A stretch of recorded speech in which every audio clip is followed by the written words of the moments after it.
Assalamualaikum warahmatullahi wabarakatuh. Perkenalkan, nama saya Misbudin Kasman. Pada kesempatan kali ini, saya akan membahas konsep perancangan Pantai Tanjung Lair Putih di Kecamatan Tamalate, Kota Makassar, Provinsi Sulawesi Selatan. Adapun yang melatar belakangi konsep perancangan pada kali ini terdiri dari 3 poin, yaitu yang pertama, Indonesia memiliki ribuan pantai dengan kekayaan alam melimpah dengan potensi wisata. Salah satunya adalah Pantai Tanjung Lair Putih di Kecamatan Tamalate, Kota Makassar, Sulawesi Selatan. Di balik keindahannya, pada kenyataannya, potensi pariwisata di Pantai Tanjung Lair Putih belum dimanfaatkan dan dikelola secara optimal. Akibat kurang adanya pemanfaatan dan pengelolaan yang baik, sehingga tempat wisata tersebut menjadi terabaikan dan tidak terpelihara. Maka berdasarkan permasalahan tersebut, dianggap perlu melakukan perancangan untuk menerapkan pengelolaan kawasan pesisir secara terintegrasi atau Integrated Coastal Zone Management atau ICZM. Strategi pengembangan kawasan tersebut perlu dimanfaatkan secara optimal untuk berbagai kegiatan secara efisien dengan keseimbangan antara pembangunan ekonomi, pelestarian lingkungan, dan pengembangan masyarakat yang mampu meningkatkan perekonomian daerah. Adapun tujuan konsep perancangan terdiri dari 2, yaitu yang pertama untuk mewujudkan suatu konsep perancangan objek wisata Pantai Tanjung Lair Putih yang dapat mengakomodasikan kebutuhan untuk berwisata yang sesuai dengan standar arsitektural. Tujuan yang kedua yaitu untuk melakukan perancangan kawasan Pantai Tanjung Lair Putih yang aman dengan menggunakan konsep ICZM. Adapun manfaat konsep perancangan pada kali ini yaitu pemanfaatan sumber daya pesisir oleh siapapun itu, sehingga terjadilah integrasi dari zona pesisir yang menjadi concern pada konsep Integrated Coastal Zone Management atau ICZM. Manfaat yang kedua yaitu sebagai bahan masukan bagi pemerintah dalam meningkatkan objek wisata khususnya Pantai Tanjung Lair Putih di Kecamatan Tamalate, Kota Makassar, Sulawesi Selatan, sehingga dapat meningkatkan perekonomian daerah. Adapun tinjauan pustaka. Kajian teori terkait pariwisata menurut Undang-Undang Nomor 9 Tahun 1990 tentang kepariwisataan. Adapun fasilitas pariwisata yaitu yang pertama permintaan pengunjung dan sediaan. Kajian teori yang kedua yaitu manfaat tempat wisata. Terbagi menjadi 3 poin. Poin pertama, manfaat bagi daerah. Di poin kedua, manfaat bagi pengelola. Poin ketiga, manfaat bagi pengunjung. Kajian teori yang ketiga yaitu kawasan pesisir dan pantai. Kawasan pesisir menurut Dahuri et al. 2004 mendefinisikan kawasan pesisir sebagai salah satu wilayah peralihan antara daratan dan lautan. Yang kedua, kawasan pantai. Latico et al. Mendefinisikan bahwa daerah pantai adalah suatu kawasan pesisir beserta perairannya di mana daerah tersebut masih terpengaruh baik oleh aktivitas darat maupun laut. Menangkap pandang fungsinya untuk mengontrol jika ada penyusup ataukah ada tanda bahaya, dapat menyalakan sirene atau alarmnya. Yang kedua, rambu peringatan. Fungsinya untuk agar aturan-aturan di daerah pesisir dapat berjalan dengan baik. Yang ketiga, tabung oksigen dan perlengkapan medis. Yang keempat, teropong dan pelampung. Adapun kerangka berpikir dimulai dari identifikasi masalah sampai pada konsep perancangan objek wisata Pantai Tanjung Lair Putih. Kita melangkah pada bagian ketiga yaitu metode penelitian dan perancangan. Di bagian pertama ada jenis penelitian. Jenis penelitian menggunakan metode deskriptif, yaitu menggambarkan suatu proses fenomena di lapangan secara sistematis, faktual, akurat mengenai sifat-sifat serta hubungan antara fenomena yang diselidiki. dan akan diolah mulai dari ide perancangan, identifikasi masalah, tujuan, proses pengumpulan data, analisis, hingga konsep perancangan yang dijelaskan oleh Nazir pada 1998.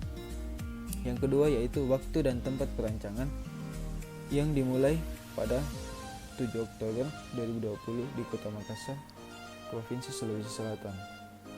Yang ketiga, studi banding yang kami ambil ada 3 lokasi, yaitu yang pertama Pantai Akarena, yang kedua Pantai Angin Mamire, yang ketiga Pantai Merdeka. Adapun data dan informasi yang dibutuhkan terbagi menjadi 2, yaitu 1 data fisik terkait lokasi, konteks lingkungan, iklim, topografi, kondisi tanah, vegetasi, ketersediaan lahan, jaringan utilitas. Adapun data non-fiksi yaitu pelaku aktivitas, kegiatan pelaku aktivitas, kapasitas, dan spekulasi dan analisis data.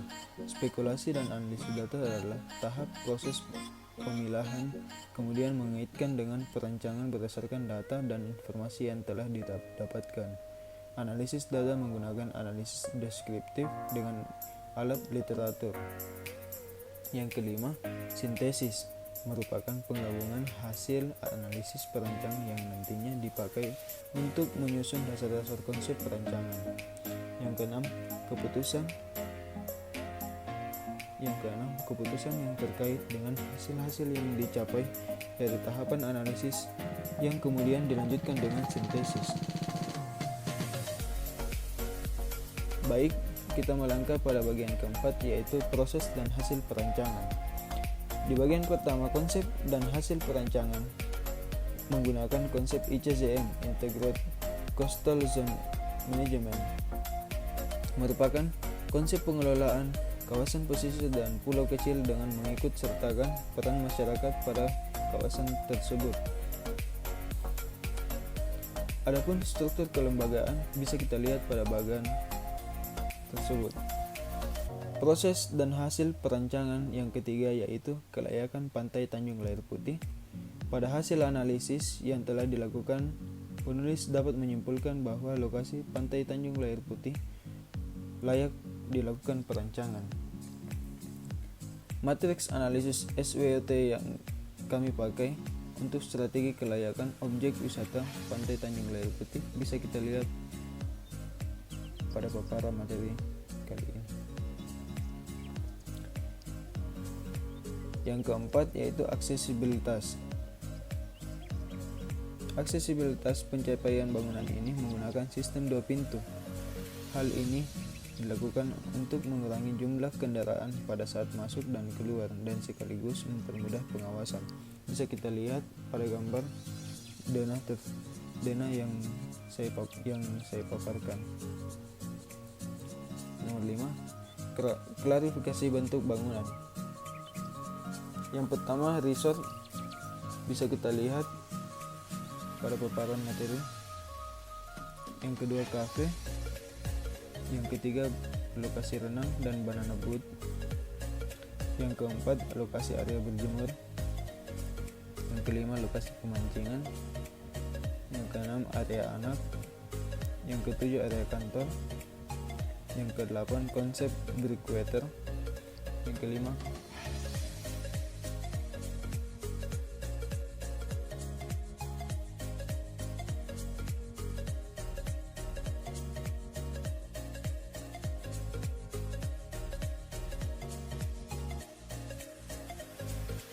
konsep toilet. Adapun pola tata massa menggunakan pola linear yang memberikan kemudahan pada alur sirkulasi pengunjung wisata bahari. Dengan pola linear, wisatawan akan dapat merasakan hiburan dari titik awal sampai titik hiburan akhir. Bisa kita lihat pada denah tersebut. Yang ketujuh, konsep keamanan dan keselamatan wisatawan.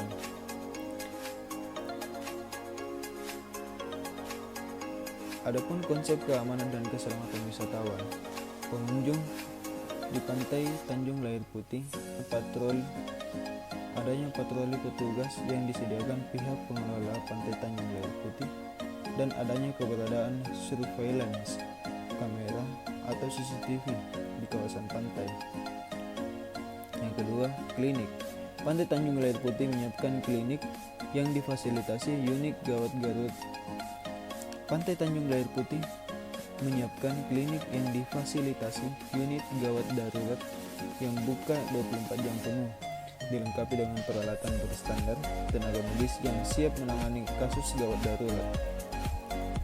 Berdasarkan hasil analisis perancang memakai data sekunder dan pendekatan konsep pengembangan ruang pesisir dan pulau kecil, maka diperoleh beberapa kesimpulan sebagai berikut. Yang pertama, memiliki rasa tanggung jawab terhadap kawasan pesisir yang menjadi daerah tempat tinggalnya, di mana dengan penerapan ICCM dapat mengurangi permasalahan pencemaran dan kerusakan sumber daya laut. Kesimpulan yang kedua yaitu untuk mewujudkan wadah yang dapat mengakomodasikan kebutuhan rekreasi pengunjung Pantai Tanjung Lair Putih, dibutuhkan sarana berupa fasilitas-fasilitas yang memudahkan pengunjung menikmati setiap potensi wisata. Sekian dari saya, kurang lebihnya mohon dimaafkan. Assalamualaikum warahmatullahi wabarakatuh.